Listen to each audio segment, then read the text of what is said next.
and you've had the conversation there. And just listening even to the apology that the president offered to Tanzania and to Uganda, he still used the word if. Does it mean even those ones do not still qualify as proper apologies?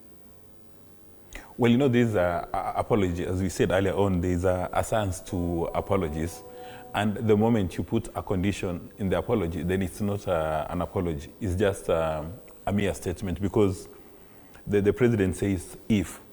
So it's actually not admitting liability. It's just saying if. So in the event that I've made any mistakes, in the event that there's an error of commission or omission, I seek your apologies. So there's a probability that he thinks he's made a mistake, and there's a probability that he's not made a mistake.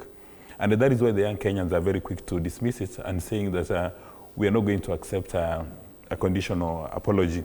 However, the president must be given credit that it's very rare for leaders to come up and in fact behave in a manner suggesting that they've made mistakes and they're seeking reconciliation. Because the purpose of an apology is actually to seek reconciliation and to build trust, to build bridges which have been blown up. And I think it's two-way. As a nation, people need to sit down and ask themselves the various, all the parties in Kenya, not political parties, but persons in Kenya need to sit and ask ourselves, where did the rain start beating us? Because there are so many things which have gone haywire.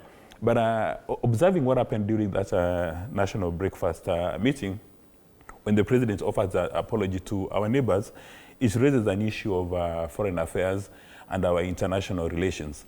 The last couple of days, there's been conversations between Kenya and Tanzania, and it seems that a good population of Tanzania and a good population of Kenya are reading from the same hymn book.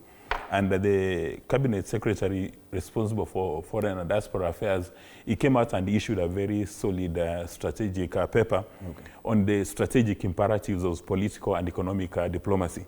Now, when you look at Tanzania, our border is about 777 kilometers with 6 border posts.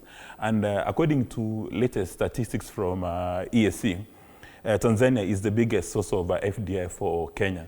And they've got 19 projects ongoing in Kenya. As late as at the beginning of this year, there was this giant company called Amazon coming to Kenya. And when you look at